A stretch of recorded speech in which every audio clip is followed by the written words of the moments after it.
Anandhi, coffee சாப்பிடுமா.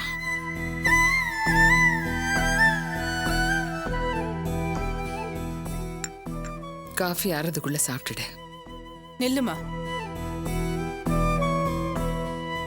என்ன என்னம்மா, எப்படி எதுவுமே நடக்காத மாதிரி இயல்பா இருக்க முடியுது உன்னால?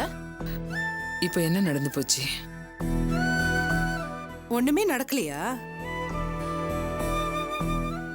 நானும் கல்யாணம் ஆகி இந்த வீட்டுக்கு வந்ததுல இருந்து பாக்குறேன், என் வாழ்க்கையே நரகமா போயிடுச்சு.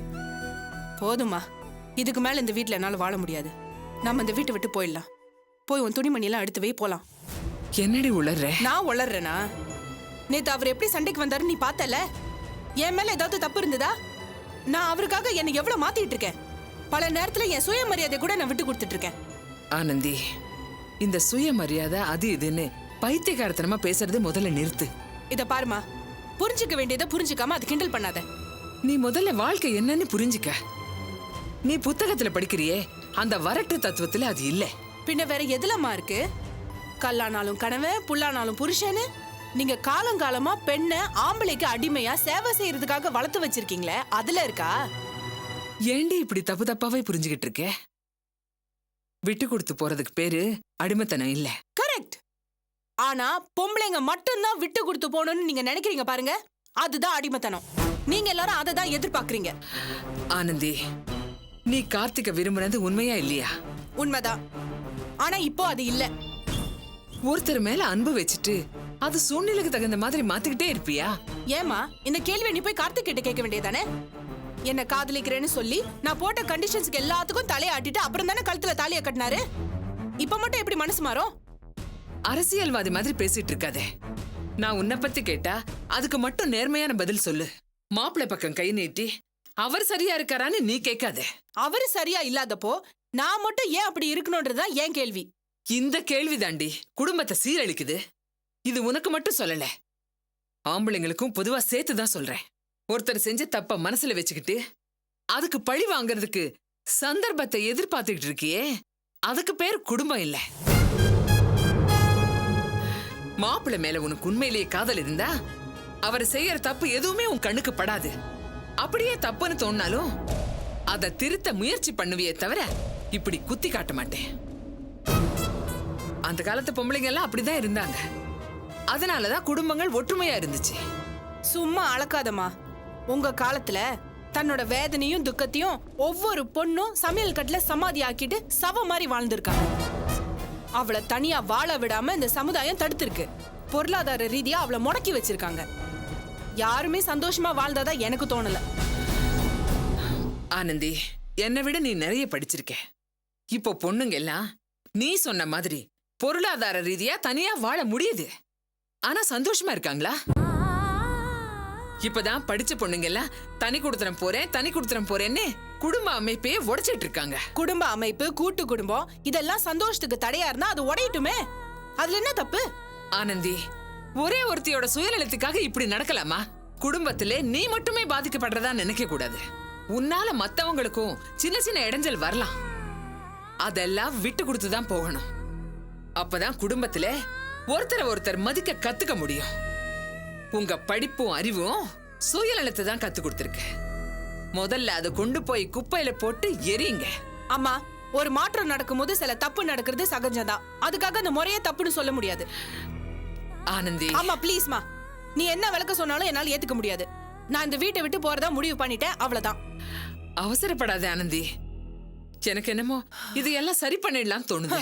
கண்டிப்பா முடியாதுமா, எனக்கு அந்த நம்பிக்கை இல்ல. ஆனந்தி, ஆனந்தி, நான் சொல்றது கேளுமா.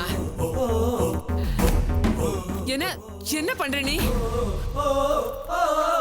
ஆனந்தி, ஆனந்தி, நான் சொல்றது கேளுமா. அவசரப்படாதே ஆனந்தி, இதெல்லாம் வேண்டாமா. நான் சொல்றது கேளு. விடுமா, என்ன விடு. ஆனந்தி, நீ ஒருத்தியாவது நல்லா இருக்கணும் தான் நான் உன் கல்யாணத்தை அவ்வளவு பிடிவாதமா நடத்தி வச்சிருக்கேன். இப்ப நீ இப்படி ஒரு முடிவு எடுத்துட்டா என்னால தாங்கிக்கிட்டு உயிர் வாழ முடியாது. நீ இந்த வீட்டு வாசப்படி தாண்டும் போது நான் தொங்கிடுவேன். என் முடிவை நான் சொல்லிட்டேன். நீ என்ன பண்ணணும்னு நீயே முடிவு பண்ணிக்க.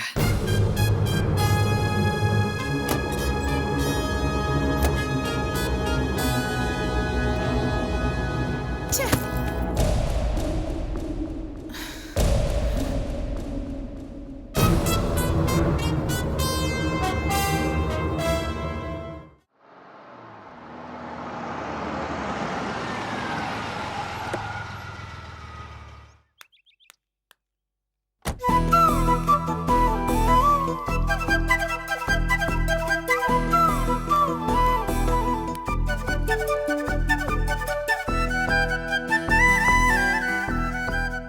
அப்பா அப்பா அப்பா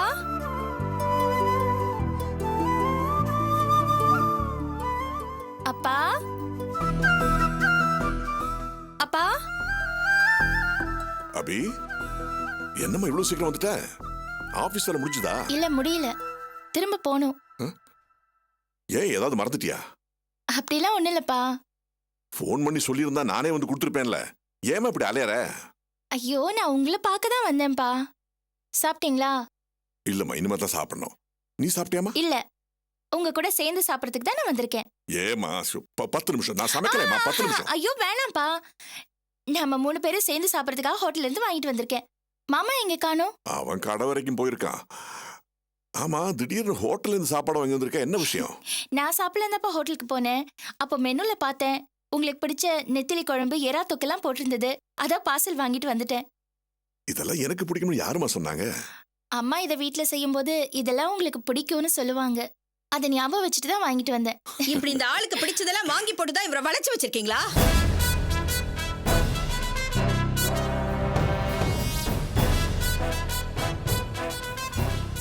எங்க வெக்கமா இல்ல? நெத்திலி குழம்புக்கும் எறா தொக்குக்கும் வீங்கி போயிருக்கீங்களா? உனக்கு பென்னடி வேணும்? உங்களை காணுமே, எங்க இருப்பீங்கன்னு தெரியாம நான் பதறி போய் தேடி வந்திருக்கேன். நீங்க சௌரியமா இங்க உட்கார்ந்துகிட்டு என்ன வேணும்னு கேக்குறீங்களா? நீங்க கிளம்புங்க, நம்ம வீட்டுக்கு போலாம். நம்ம வீடா? இதுதாண்டி என் வீடு. இனிமே நான் இங்கதான் இருப்பேன்.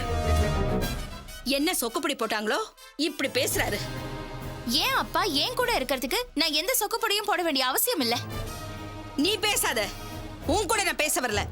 இது பாருங்க, எதுவா இருந்தாலும் கொஞ்சம் அமைதியா பேசுங்க. 4 பேருக்கு கேக்குற மாதிரி கத்த வேண்டாம். ஏன் மானம் போயிடுவேன்னு பாக்குறியா? ஆமா, உங்க மானம் போயிடும்னு பாக்குறேன். நீ ரொம்ப பேசிக்கிட்டு இருக்க. உன் கூட எனக்கு பேச்சே கிடையாது. இத பாருங்க, நீங்க வர போறீங்களா இல்லையா? முடியாதுன்னு நான் சொல்லி ரொம்ப நேரம் ஆச்சு. நான் உங்களுக்கு என்ன குறை வச்சேன்?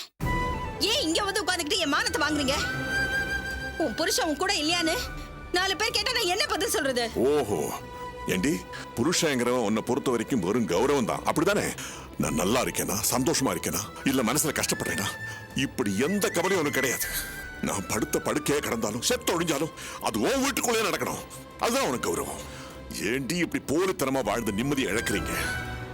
உன்னோடு இவ்வளவு வருஷமா வாழ்ந்து உனக்கும் உன் பிள்ளைக்கும் என்னால முடிஞ்சதெல்லாம் செஞ்சுட்டேன்.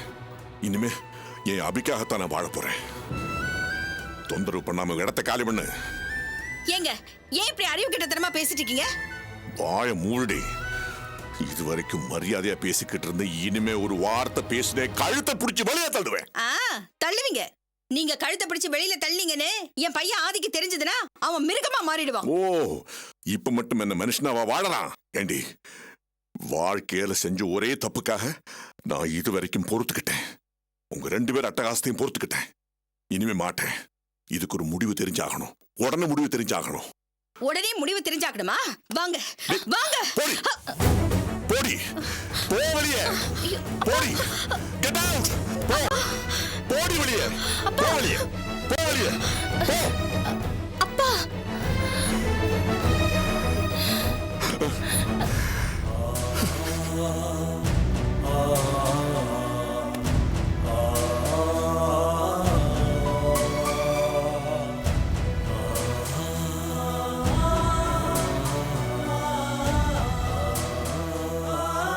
அப்பா, ஏன்பா, என்னாச்சு? என்னாச்சு? ரிலாக்ஸ் பா. உனக்கு தெரியாதுமா, அவகிட்ட அப்படிதான் நடந்துக்கணும். நான் இவ்வளவு நாள் பொறுமையா இருந்ததுனால என் மேல ஏறி மிதிச்சாங்க. இனி அப்படி முடியாது. இனி அப்படி இருந்தேன்னா அது உனக்கு சேர துரோகம் ஆயிடும். அதுக்காக இப்படியே விடுமா. சரி, சாப்பிடலாமா? இனி சாப்பிடலாம். சாப்பாடு வாங்கிட்டு வந்திருக்கல, வா சாப்பிடலாம். வா. சரி வா வாமா. வாமா.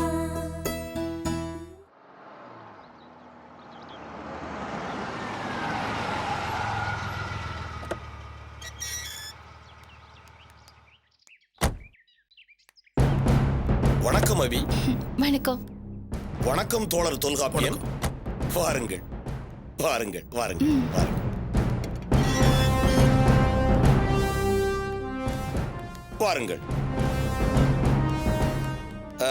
திரு சங்கரபாண்டியன் வாருங்கள்.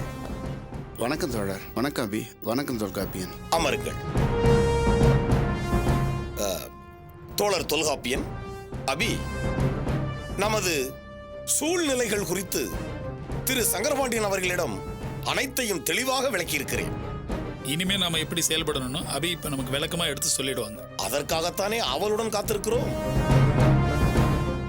தோழர், ஆதி, மேனகா இவங்கள பழி வாங்குறது என்னோட நோக்கம் இல்ல. சிட்டி மேக்கர்ஸோட இடம் நிஜமா ஏழைகள் எல்லாம் மிரட்டி சட்டத்துக்கு விரோதமா வாங்கப்பட்டதான்னு முதல்ல நம்ம நல்லா தெரிஞ்சுக்கணும். ஆமா, அதுல என்ன உங்களுக்கு சந்தேகம்? கூட இருந்து எல்லா வேலைகளையும் செய்து கொடுத்ததே நான் தானே. என்ன அபி, இந்த சந்தர்ப்பத்தில் உங்களுக்கு இப்படி ஒரு சந்தேகம்? சந்தேகம் இல்ல தோழர். நாம ஒரு செயல்ல இறங்குறதுக்கு முன்னாடி எந்த தப்பு செஞ்சிடக்கூடாதுன்ற ஒரு கவனம்.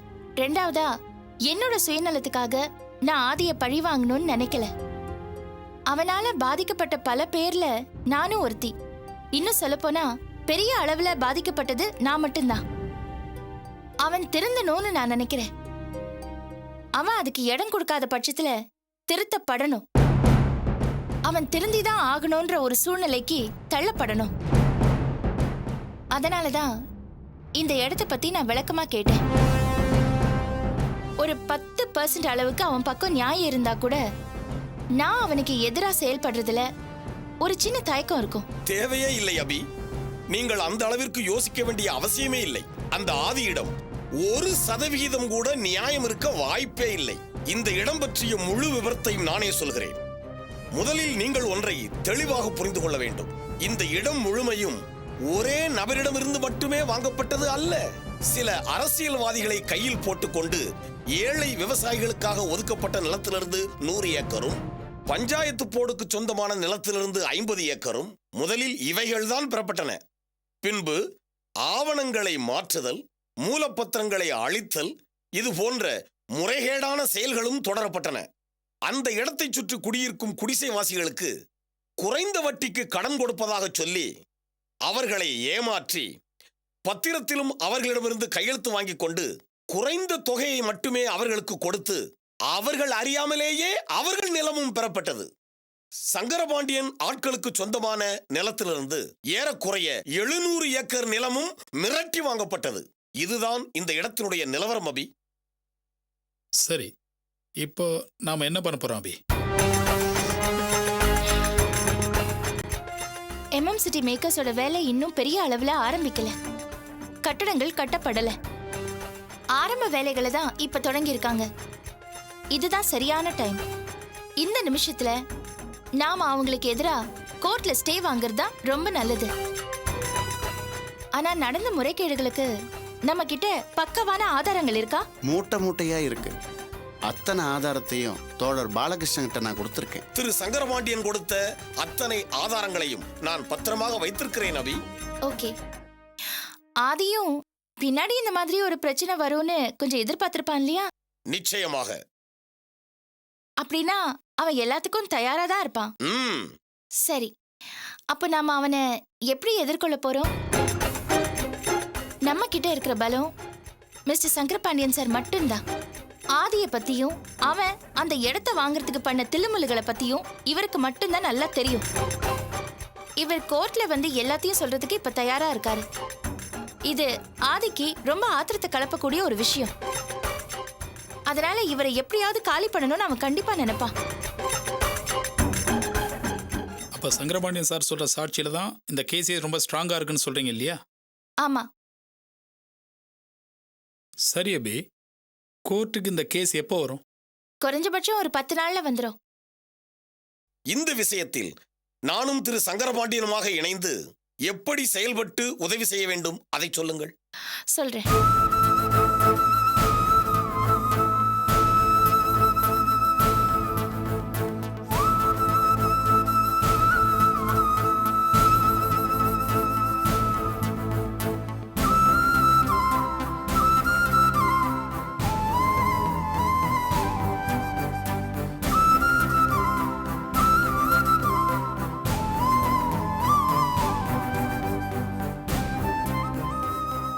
அப்போ ஆதியோட பிசினஸ் சாம்ராஜ்யம் இதோட ஒழிய போகுதுன்னு சொல்லுங்க. மிகச்சரியாக சொன்னீர்கள் திரு சங்கரபாண்டியன். அது மட்டுமல்ல, ஏழை மக்களிடமிருந்து வஞ்சித்து வாங்கப்பட்ட அந்த நிலம் மீண்டும் அவர்களுக்கே கிடைக்கப் போகிறது. சரி தோழர், நாங்க இப்ப கிளம்புறோம். சங்கரபாண்டியன் சார பத்திரமா பாத்துக்கங்க. இது குறித்து நீங்கள் கவலைப்பட வேண்டிய அவசியமே இல்லை. சங்கரபாண்டியன் அவர்களை பற்றிய செய்தி துளி அளவேனும் இந்த பாசறையை விட்டு வெளியேறாது. இல்ல, உங்களை பார்க்க நிறைய பேர் வந்து போறாங்க இல்லையா, அந்த வகையில் இந்த செய்தி வெளியே போயிடுவோங்கிற ஒரு பயம்தான். உறுதியாக சொல்கிறேன் தோழர், நிச்சயமாக இது குறித்து நீங்கள் கவலைப்பட வேண்டிய அவசியமே இல்லை. தோழர் விழிப்புணர்வுடன் செயல்படுவார். சரி சரி சரி, நாங்க கிளம்புறோம். சங்கரபாண்டியன், இவர்களை வழி அனுப்பி விட்டு வருகிறேன். வாங்க போயிட்டு வரோம். வரோம். வாங்க.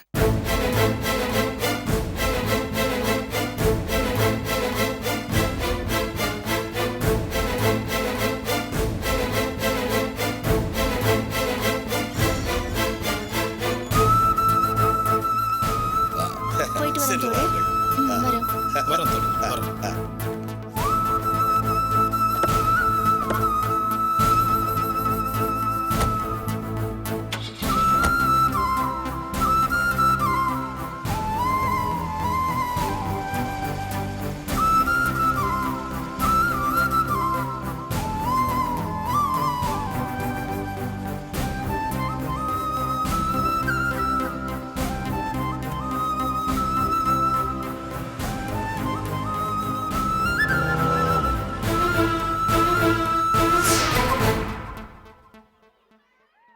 ఫాలో చేద్దామా అన్నా?